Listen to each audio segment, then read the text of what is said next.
we have to be a lot more aggressive in realizing that democracy is not a given state of affairs. It is not a natural state of affairs. And we could as easily lose our democracy as we could keep it. That warning today from the very capable voting rights attorney, busy man as well, Mark Elias. Next week, the president will lead a summit for democracy with world leaders. There's a thought. But as the New Yorker points out, quote, Biden's global democracy summit raises an awkward question. Can ours endure? Back with us tonight, Doris Kearns Goodwin, presidential historian and author who's written bestsellers about both Roosevelt's, Kennedy's, LBJ, Lincoln. Her latest work is, appropriately enough, Leadership in Turbulent Times. And Doris, as you know, we call this broadcast the 11th hour. So here's the question. If life is a clock face and democracy runs out at midnight, where do you reckon the clock is right about now? Well, I think what history can tell us is that the clock is not as close to running out as it was in 1861, when 11 states had seceded from the Union and a civil war was about to begin that would kill 600,000 people. Maybe not as close as it was in 1940, when Hitler conquered almost all of Western Europe in the space of a week, and fascism and dictatorship seemed on the rise compared to democracy. But it is as close to midnight as anything that I've seen in my lifetime.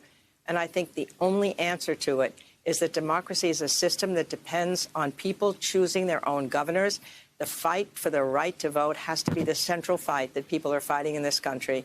Without that, and with the state legislatures being able to overturn the counting of the elections, which undoes the peaceful transition of democracy, which has been the hallmark since old George Washington, then I think we really are in trouble. But it's a fight that can be fought and has to be fought.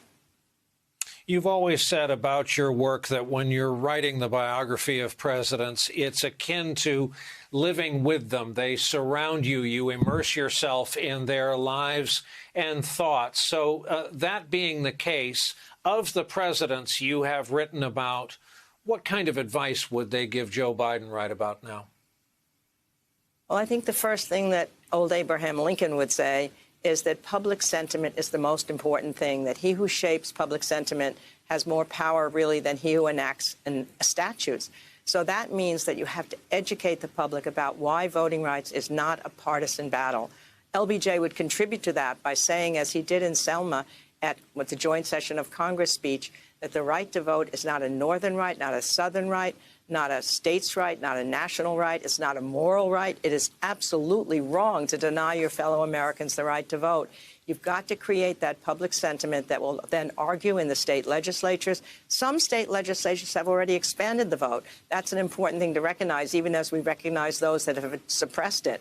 And it is the fight of our lifetime, in my judgment. And you've just got to create public sentiment. And maybe old Lyndon Johnson would bring all those Democrats into the White House and not let them come out without sleeping until they somehow figured out what to do about that filibuster, the wavering Democrats, so that the right to vote and the People's Act, the For the People Act, can get before the people. If it gets before the people in the Congress, it will pass.